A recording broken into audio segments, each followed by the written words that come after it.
Bíblia para a Igreja. O livro de Jonas, com Paulo One.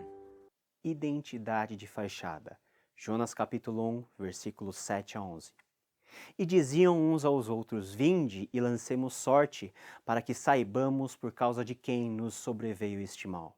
E lançaram sortes, e a sorte caiu sobre Jonas. Então lhes disseram: Declara-nos agora por causa de quem nos sobreveio este mal. Que ocupação é a tua? De onde vens? Qual a tua terra? E de que povo és tu? Ele lhes respondeu: Sou hebreu e temo ao Senhor, o Deus do céu que fez o mar e a terra. Então os homens ficaram possuídos de grande temor e lhe disseram: Que é isto que fizeste? Pois sabiam os homens que ele fugia da presença do Senhor, porque lhe o havia declarado. Disseram-lhe: Que te faremos para que o mar se nos acalme? Porque o mar se ia tornando cada vez mais tempestuoso. Para tudo na vida queremos achar um culpado ou responsável. Para coisas boas queremos conhecer os responsáveis por tamanha façanha, mas para coisas ruins queremos achar culpados para muitas vezes acusá-los e despejar sobre eles nossa raiva. Não foi exatamente isso que aconteceu no Éden, quando numa sucessiva transferência de culpa de Adão para Eva e de Eva para a serpente, o primeiro casal tentou sem sucesso se eximir da culpa da queda que acabavam de experimentar? Como ser humano é o mesmo, foi justamente o que aconteceu na sequência da narrativa de Jonas. Em um dado momento da tempestade, os tripulantes tiveram a brilhante ideia de adivinhar quem era o culpado por aquela situação. Mas àquela altura dos acontecimentos, que diferença faria saber quem era o culpado por aquela tempestade? A resposta para isso está em como as pessoas pensavam na antiguidade. Naquele contexto, tudo o que acontecia era considerado como produto da ação dos deuses. Os deuses eram justamente aqueles que controlavam as forças da natureza e que poderiam, quando apaziguados, livrá-los especificamente daquela situação. Mas espera lá, quem então teria enfurecido os deuses a ponto deles mandarem uma tempestade tamanha? Para saber essa resposta, eles tiraram sortes. Tirar sortes era uma prática normal daquela época para determinar qual era a vontade dos deuses. E a ideia era simples, tudo é fruto da vontade dos deuses. Por isso, a sorte tirada revelava essa vontade. E o texto diz no versículo 7, diziam uns aos outros, vinde e lancemos sortes para que saibamos por causa de quem nos sobreveio este mal. E maravilhosamente encerra completando, e lançaram sortes, e a sorte caiu sobre Jonas. Já diziam os nossos antepassados da fé que não existe acaso, existe a providência de Deus. Foi Deus quem fez a sorte apontar para o culpado real daquela situação, o profeta desviado Jonas. E que ironia, não? Quando pensamos em um homem de Deus, geralmente consideramos que ele será bênção para as pessoas. Mas no caso de Jonas, ele foi uma grande pedra de tropeço para todos, pois ele chamou não somente para si, mas para todo aquele barco a ação da ira de Deus, manifesto por meio da tempestade. Já imaginou a cena? Todo aquele perrengue estava acontecendo por causa daquele indivíduo que estava lá no porão do barco dormindo, enquanto todos faziam de tripas coração para salvar o barco e preservar suas vidas. Assustados, eles começaram o rápido interrogatório. Declara-nos agora, por causa de quem nos sobreveio este mal? Que ocupação é a tua? De onde vens? Qual a tua terra? E de que povo és tu?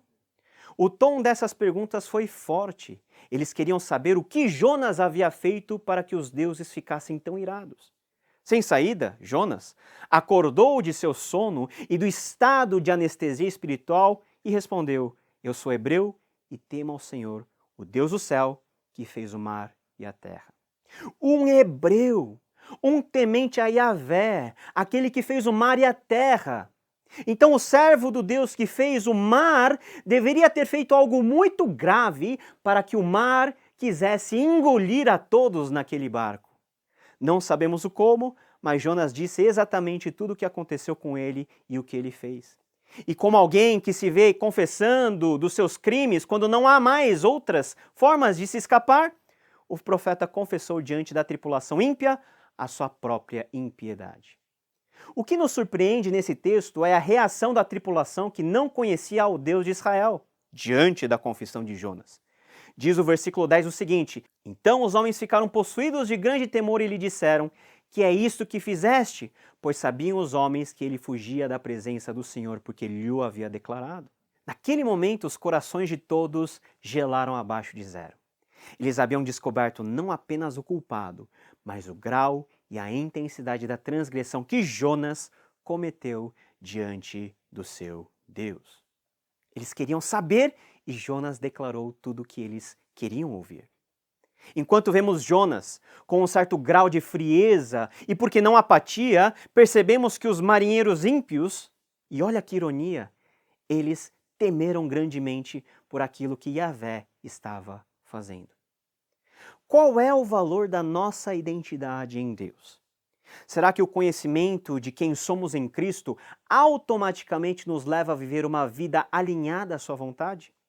Jonas, pela sua própria atitude de desobediência e fuga, estava negando aquilo que seus lábios declararam diante de todos.